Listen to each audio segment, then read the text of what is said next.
Hello everyone, this is Beastly Eel here, and in today's video we're going to be talking about the Flash movie.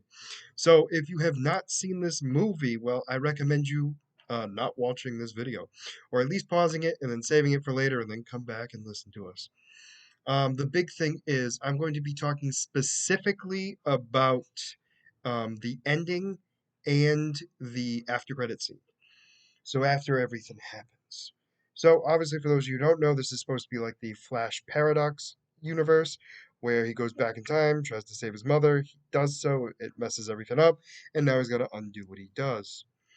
So this was a big thing for me. It turns out that the villain was actually an alternate version of Barry, who was trying to fix it so his mother stayed alive, which apparently is not allowed to happen.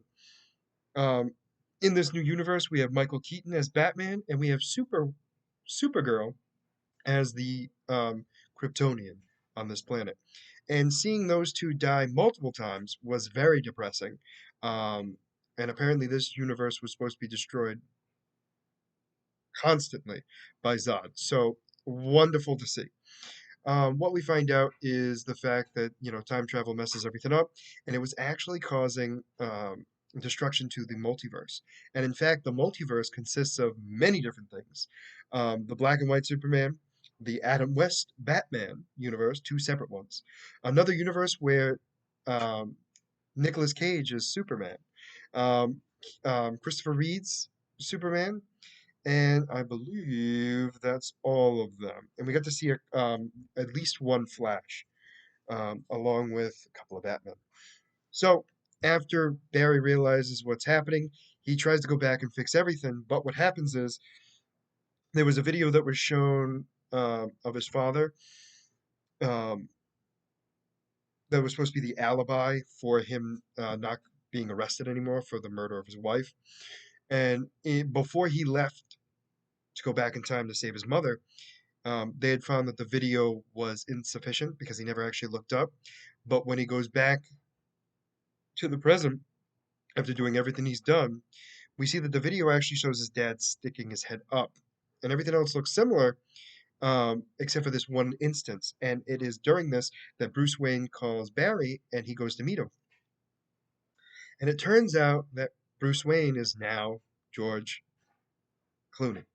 So we now have George Clooney as Batman again. Ben Affleck, nowhere to be found. And we have Michael Keaton's Batman most likely dead.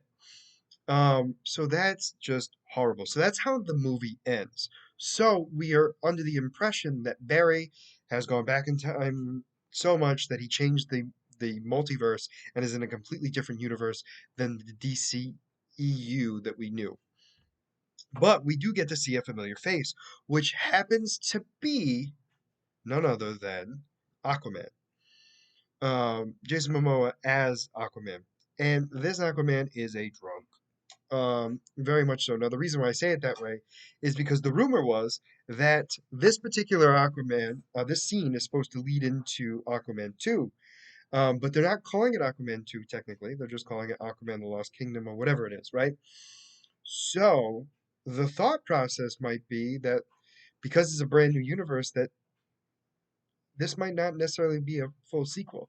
This might be an alternate version of Aquaman. So we'll have to wait and see to find out more. We'll have to wait until Christmas, I believe. I believe it comes out Christmas this year. So because of that, a lot is going on. But it's definitely introduced the multiverse, which we kind of figured existed anyway. And they did something, they at least added all the universes of the movies to kind of give us a better idea of what the heck's going on, which I thought was very interesting.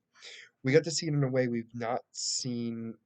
Well, pretty much we have not seen the multiverse at all um, in this timeline at all. So it's very nice to see that and seeing all these individuals who had been casted as these characters years and years and years ago. Granted, there was CGI, but still nice seeing them all, except for obviously the ones that weren't CGI were George Clooney, Michael Keaton, and I think that's it. But yes, overall, it was just an interesting. I think I said Ben Affleck, but it was an interesting thing overall. And seeing all that was very well done. I will admit, though, the CGI was a little wonky, but it makes sense because he's a speedster. He sees things differently when he's at supersonic speed, specifically when he's at the speed to change time overall. So it was very interesting overall. Definitely did like the movie. I highly recommend it, first off. Um, if you have not seen it, I recommend you watching it. It is a great movie. But for those of you who have seen it, let me know what you guys thought about it in the comments below. Did you like it? Did you not like it? And why? And as always, if you like the content you see, please like and subscribe below. Other than that, this is going to be Beastly Eel signing out. Have a great night.